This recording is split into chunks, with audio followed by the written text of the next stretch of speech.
क्या आपने कभी सोचा है कि प्यार और कर्तव्य के बीच चुनाव करना कितना कठिन होता है?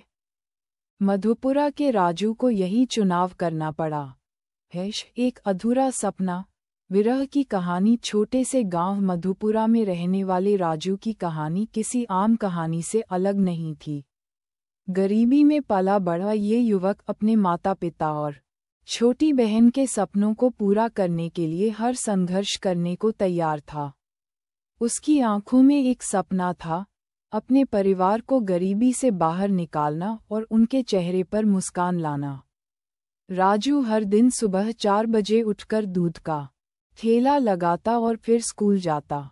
शाम को वापस आकर वह एक किराने की दुकान पर काम करता। उसकी मेहनत देखकर गांव के लोग उसे संघर्ष का बेटा कहते थे, लेकिन राजू को इससे कोई फर्क नहीं पड़ता था। उसे बस अपने परिवार से प्यार था और उनके लिए कुछ भी करने को तैयार था। एक दिन राजू के स्कूल में एक नई लड़की पूजा का आगमन हुआ। पूजा शहर से आई थी और उसके पिता गांव के नए डॉक्टर थे। राजू और पूजा की दोस्ती धीरे धीरे प्यार में बदल गई। दोनों एक दूसरे के साथ अपने सपने और दर्द बांटते। पूजा राजू की मेहनत और लगन से बहुत प्रभावित थी और उसे हमेशा प्रोत्साहित करती थी कि वह पढ़ाई में आगे बढ़े और एक अच्छी नौकरी हासिल करे। राजू ने पूजा के कहने पर एक प्रतिष्ठित कॉलेज में दाखिला लेने का फैसला किया। उसने दिन रात मेहनत की और एक अच्छे कॉलेज में दाखिला पाने में सफल रहा। लेकिन उसे शहर जाना था और अपने परिवार से दूर रहना था। पूजा ने उसे आश्वासन दिया कि वह उसका इंतजार करेगी और उसके वापस आने पर वे शादी कर लेंगे। राजू शहर चला गया। वहां उसे हर चीज नई और अजीब लगती थी, लेकिन उसके दिल में पूजा और अपने परिवार का प्यार था, जो उसे हर मुश्किल का सामना करने की हिम्मत देता था। वह शहर में पढ़ाई के साथ साथ एक रेस्टोरेंट में काम भी करता था ताकि अपना खर्च चला सके और घर भी कुछ पैसे भेज सके। 2 साल बीत गए। राजू हर महीने अपने गांव जाता और पूजा से मिलता। उनका प्यार दिन प्रतिदिन गहरा होता जा रहा था। राजू के परिवार को भी पूजा बहुत पसंद थी और वे उसे अपनी बहू के रूप में देखने का सपना देखते थे। लेकिन तकदीर को कुछ और ही मंजूर था। एक दिन जब राजू कॉलेज से वापस आ रहा था, उसे एक दर्दनाक समाचार मिला। उसके गांव में बाढ़ आ गई थी और उसका परिवार लापता था। राजू तुरंत अपने गांव की ओर भागा।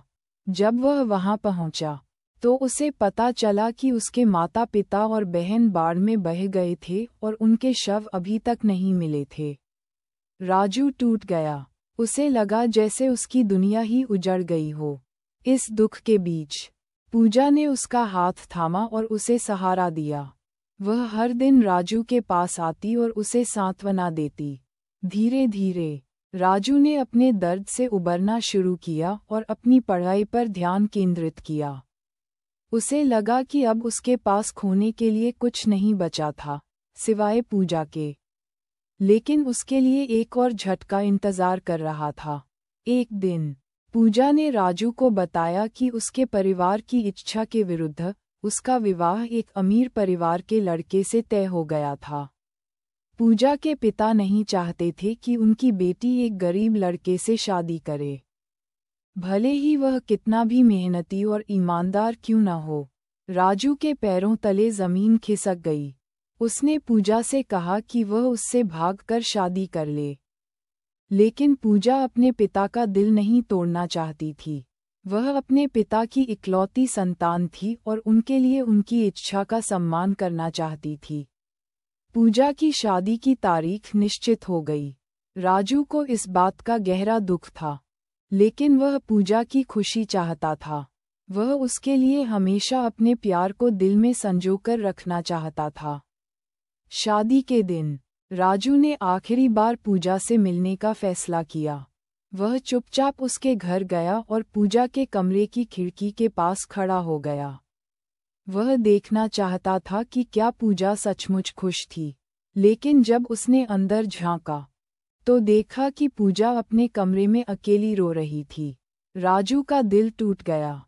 वह समझ गया कि पूजा भी उससे प्यार करती है, लेकिन वह अपने परिवार के लिए इस रिश्ते को छोड़ने को मजबूर है। राजू ने उस रात बहुत रोया और अपने टूटे हुए सपनों पर आंसू बहाए। अगले दिन पूजा की शादी हो गई और वह अपने नए घर चली गई।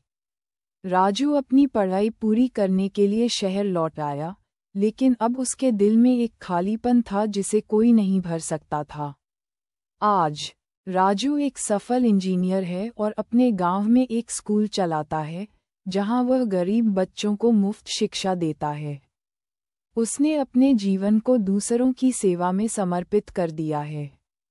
लेकिन अब भी जब वह अकेला होता है, तो उसकी आंखों में पूजा की याद आंसू बनकर उभर आती है और उसके अधूरे सपने उसे याद दिलाते हैं कि प्यार में हार जाना भी कभी-कभी जीत से कम नहीं होता।